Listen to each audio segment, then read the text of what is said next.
Veriniz. Қазақша концерт көріп, мәз болдық. Домбыра деген дүниеде жоқ музыка, басқа халықтарда жоқ ондай. Әумин. Тамаша. Риза болдық. Тамашаладық, мінекей барлығы тамаша. Жастарға беретін тілегім бастар аман болсын. Алланың әрқайсының отбасына бере жақсылық таусылмасын. Қазақ халқым аман болсын. Барлықтарыңыз аман болыңыз. Тек жастар аман. Kimge selam айтпақсың? Мына баласы. Яник. Kimge selam айтпақсың? Мына Айгүл деген қарындасым жаңа күйші. Қазақстан сол апаммен танысып жатырмын. Қарындасым қалама біз. Бұл кісі ертең Берлинге барады. Есі бар ма? Жолдасы бар ма? Жоқ, бұл кісі өнер адамы ғой.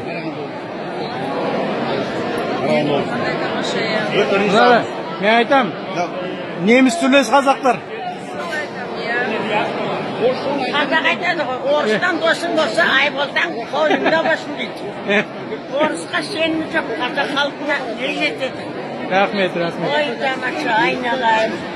Қазақ бірінші рет көшеден ауылға барғанда жерге аяғым жемді бүгін жерді түсіндім.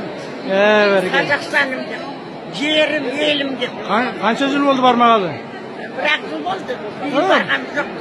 Бір жыл? Ауырып қалдым. Алла қуаттасын. Жылда барамыз сүйретіп. Ой, бәрекелді.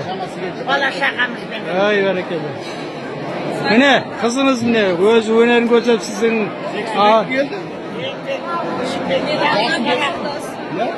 Балам қыз еңбегін жансын. Бұдан да өте жақсы адам болыңдар.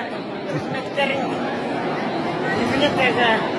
Қалай сөз бөліпсен қазақ. Қазақстан болса жерге көрсетіп, бәрі білсін Қазақстан әдемі өлім айтатын. Қалай еттіңіз? Енді тамаша өмірлерін тату тәтті өмір сүріп бақытты болыңыздар, елдеріңізді. Аллам күнде Алладан сұранып, Қазақстаным аман болсын халқым. Аманы тоқ болсын, уайым жоқ болсын деймін. Тыныштық болсын деп тілеймін Алладан. Aman oturunuz. Aman есен болыңыз, естіп сайрап, батамызды беріп, aman oturunuz. Рахмет. Айналайын. Еңбек жаншылар.